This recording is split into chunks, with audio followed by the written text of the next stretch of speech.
17 मार्च के important current affairs, आज के दिन में जो भी इम्पॉर्टेंट चीज़ें हैं या पिछले दिन की जो भी इम्पॉर्टेंट चीज़ें हैं उनको लेके हम फिर से आ गए हैं। ये आपके लिए बहुत ही वैल्यूएबल रहते हैं क्वेश्चंस। अगर आपके पास टाइम नहीं होता है सारे क्वेश्चंस को, ये सारे करंट अफेयर्स को बहुत डीपली पढ़ने का, और एग्जाम आपका आने वाला है तो आपके लिए ये बहुत वैल्यूएबल रहने वाले हैं। टाइम नहीं वेस्ट करेंगे, पहला क्वेश्चन स्टार्ट करते हैं। पहला क्वेश्चन है कि who has been selected by the US senate as a next US ambassador to India. Means America का इंडिया के लिए एम्बेसडर कौन सेलेक्ट हुआ है? That is Eric. ठीक है, तो कौन सा ऑप्शन सही है इसमें? राइट ऑप्शन जो है वो सही है, वो लॉस एंजलिस के मेयर भी हैं। क्या थे वो उससे पहले, मतलब जब वो बनेंगे इससे पहले अभी रिसेंटली वो लॉस एंजलिस के मेयर हैं। नेक्स्ट क्वेश्चन देखते हैं। What is the next question कि in which city is the IBA Women's World Boxing Championship being organized? तो ये कौन सी सिटी में ऑर्गेनाइज की जा रही है? It is organised in New Delhi. New Delhi में, दिल्ली में ये ऑर्गेनाइज हो रही है IBA का इंटरनेशनल वुमेन बॉक्सिंग चैंपियनशिप। और यहाँ पे आप एक चीज देख ले, वो आपको वो भी इंपॉर्टेंट इंफॉर्मेशन एग्जामिनेशन में पूछी जा सकती है। और इसमें इंपॉर्टेंट चीज क्या है कि 324 women boxers are going to participate in this. Around 65 countries इसमें पार्टिसिपेट कर रही है। और जो वेट कैटेगरी है वो 12 वेट कैटेगरीज में, आपको पता है कि बॉक्सिंग, वेट लिफ्टिंग, इस तरह की जो चीजें रहती हैं, रेसलिंग, इन सब में वेट कैटेगरीज होती है। तो 12 वेट कैटेगरीज है, 324 women boxers are participating, 65 countries जो इसमें पार्टिसिपेट कर रही है। और इंडिया के लिए ये बहुत ही अच्छी बात है बिकॉज पहले हमारी पोजीशन इसमें 44th थी और अब हम 3rd पोजीशन पे स्टैंड करते हैं IBA की वर्ल्ड रैंकिंग में। तो यू कैन अंडरस्टैंड कि ये सारी इंफॉर्मेशन भी आपके लिए कैसे हो सकती है, इंपॉर्टेंट हो सकती है। इसको भी आपने एक बार गो थ्रू जो है वो जरूर करना है। ठीक है, और यहाँ पे आप इसका ये देखो कि टाइम पीरियड क्या रहने वाला है इसका, कब से कब तक ये बॉक्सिंग चैंपियनशिप जो है वो ऑर्गेनाइज होगी। That is from the 15th March two 26th मार्च। ठीक है, तो आपने ये भी देखना है कि 15 टू 26 मार्च के बीच में ये चैंपियनशिप जो है वो क्या हो रही है, ऑर्गेनाइज हो रही है। ठीक है, नेक्स्ट क्वेश्चन देखते हैं। What is the next question? Your next question is कि ओके, आंसर यहां पे आ ही गया है, पर फिर भी आप देख लो कि समीर खाखर हैज पास्ड अवे, उनकी रिसेंटली डेथ हुई है। वो कौन सी फील्ड से बिलोंग करते हैं? तो वो एक्टिंग से बिलोंग करते हैं। और एक्चुअली में DD नेशनल पे 1980s में, आप लोगों ने तो नहीं देखा होगा बट हमने देखा है, ये सीरियल, इसका नाम था नुक्कड़, बहुत ही फेमस। उस टाइम में तो ये सारे केबल वगैरह नहीं होते थे ना, सिर्फ यही होता था। तो ये नुक्कड़ सीरियल में आते थे, जिनकी अभी क्या होगी है, डेथ होगी। क्वेश्चन आपको इंपॉर्टेंट है, आ सकता है एग्जामिनेशन में। नेक्स्ट क्वेश्चन जो आपका बनता है वो कौन सा है? Who has been appointed as a new CEO of the Honeywell international. पहले तो आप CEO का नाम जान लो कि नए CEO हनीवेल इंटरनेशनल के कौन बने हैं। That is the new CEO is Vimal Kapoor, option A. कौन है? विमल कपूर, ऑप्शन ए। और ये हनीवेल है क्या? बेसिकली जो हनीवेल है वो आप समझ सकते हैं कि बहुत सारे डिफरेंट काइंड ऑफ बिजनेस का एक ग्रुप है। ठीक है ना, और इसमें क्या चीजें ये करते हैं, अगर आप देखें तो 4 एरियाज में ये हनीवेल जो है वो वर्क करती है। ठीक है, इसके 4 एरियाज ऑफ बिजनेस है।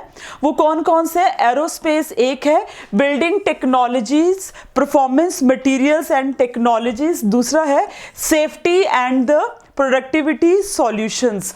तो इनके ये 4 एरियाज ऑफ बिजनेस है जिसमें हनीवेल जो है वो काम करते हैं। ठीक है, तो ये क्वेश्चन भी आपके लिए बहुत इंपॉर्टेंट है। नेक्स्ट क्वेश्चन देखते हैं। What is our next question कि who has been appointed as the chairman of the pension fund regulatory and the development authority. आपको पता ही है ना, जो भी कोई इस तरह के इंपॉर्टेंट अपॉइंटमेंट्स होती हैं, चाहे वो कंट्री में हो, चाहे नेशनल हो, इंटरनेशनल हो, वो इंपॉर्टेंट है। हमने रिसेंटली पीछे भी बहुत सारे क्वेश्चंस किए हैं, आपके लिए बहुत हेल्पफुल वो हो सकते हैं। क्वेश्चन है कि who has been appointed as a chairman of the pension fund regulatory and the development authority of India limited. Then the right answer of this question is Deepak Mohanty. क्या है? दीपक मोहंती जो है इसके चेयरमैन अपॉइंट हुए हैं। नेक्स्ट क्वेश्चन तो बहुत ही common है और आंसर भी आप इसका बहुत ईजिली दे सकते हो, बट एक्चुअली इसको रिकॉग्नाइज किया है आपने, बताना है कौन सी कंट्री कंट्री ने? क्वेश्चन है कि मैकमोहन लाइन को formally as a international border between the India and Arunachal, मतलब इंडिया के अरुणाचल प्रदेश और चाइना के बीच में, तो इंडिया और चाइना के बीच में मैकमोहन लाइन जो अरुणाचल प्रदेश में लाई करती है, इंडिया और चाइना की बाउंड्री है। LAC जो है वो लद्दाख वाले एरिया में, और अगर आप ईस्टर्न साइड में जाएंगे तो मैकमोहन लाइन, ठीक है। तो ये कौन सी कंट्री ने रिकॉग्नाइज किया होगा? That is recognise by USA, America. Answer देना इसका बहुत ही आप लोगों के लिए इजी था, because America he counter attack करता है चाइना को, इंडिया का भी उसके साथ कोई रिलेशन बहुत अच्छे तो है नहीं, ठीक है। नेक्स्ट देखो कि who has inaugurated the 5-day cultural programme agri Unifest. याद रखना, बहुत इंपॉर्टेंट क्वेश्चन है ये आप लोगों के लिए। 5 दिन का कल्चर प्रोग्राम है agri Unifest in Bengaluru on the 15th March, मतलब 5 दिन के लिए चलने वाला है। So that is inaugurated by the Narendra Singh Tomar. अब ये प्रोजेक्ट है क्या बेसिकली, इसको अगर आप एक बार देखेंगे तो ये 5 days का कल्चरल प्रोग्राम है, 5 दिन का कल्चरल प्रोग्राम है, ऑर्गेनाइज बाय द बेंगलुरु या Bangalore agriculture university, collaboration with the Indian council of agriculture research, जिसमें more than 2,500 students from 60 state universities and central universities participate करेंगे। तो 60 से भी ज़्यादा स्टेट, मतलब हर एक स्टेट में किसी में 10-12 ऐसी यूनिवर्सिटीज़ होती है ना, किसी में 2-4 अलग अलग डाटा रहता है। तो इसके 60 यूनिवर्सिटी से टोटल 2,500 स्टूडेंट इस कल्चर फेस्ट में पार्टिसिपेट करने वाले हैं ना। नेक्स्ट क्वेश्चन देखते हैं, what is the next question? Who has informed in लोक सभा that reach out, है ना। ये रीच आउट जो है ना, ये भी आप लोगों के लिए एक इंपॉर्टेंट क्वेश्चन बनेगा कि what do you understand by the reach out. लेकिन किसने लोकसभा में ये अनाउंस किया है कि reach out is being implemented by the ministry of earth sciences for the capacity, है ना, फॉर द कैपेसिटी बिल्डिंग। तो इसको सबसे पहले तो मिनिस्ट्री ऑफ अर्थ साइंसेस ने क्या कर दिया है, इंप्लीमेंट कर दिया है। ये लोकसभा में किसने अनाउंस किया? This is announced by Jitendra Singh. अब ये रीच्ड आउट है क्या, यहाँ पे अगर आप एक बार देखें तो यू विल अंडरस्टैंड कि what is the reached out, ठीक है। एक मिनट जरा रुकेंगे बेटा, यहाँ पे देखो द यूनियन मिनिस्टर, है ना, ये एक अम्ब्रेला स्कीम है। अम्ब्रेला स्कीम का मतलब क्या होता है कि एक बिग स्कीम के अंडर, जैसे आपका छाता होता है ना, आप ऐसे देखेंगे तो ये आपका, मुझे अम्ब्रेला नहीं बनाने आ रहा, कुछ और ही बना दिया वैसे तो मैंने, पर चलो एक अम्ब्रेला की तरह आप समझे कि एक अम्ब्रेला के अंडर जो है बहुत सारी चीज़ों को इकट्ठा कर सकते हैं। तो एक अम्ब्रेला स्कीम है बेसिकली, इसका है रीच आउट। रीच आउट में क्या है देखो ना, R से रिसर्च, E से एजुकेशन, A से ट्रेनिंग, ठीक है ना, आउट रीच। तो पूरा का पूरा जो है इसका बना के रखा है। ये सारी की सारी जो है वो अर्थ साइंसेस ने इम्प्लीमेंट किया, और जितने भी आपकी ओशनोग्राफी है, वेदर से रिलेटेड है, मीटरोलॉजी है, उसमें जो है सारा का सारा वर्क जो है वो करेगा, ठीक है। अब यहाँ पे अगर आप देखो तो it is a work of research and development, जिसमें अर्थ सिस्टम साइंसेस ने इसको इंप्लीमेंट किया है, और इसका मेन एम यही है कि हम इंटरनेशनल ऑर्गेनाइजेशन के साथ क्या करें, कोलैबोरेट करें,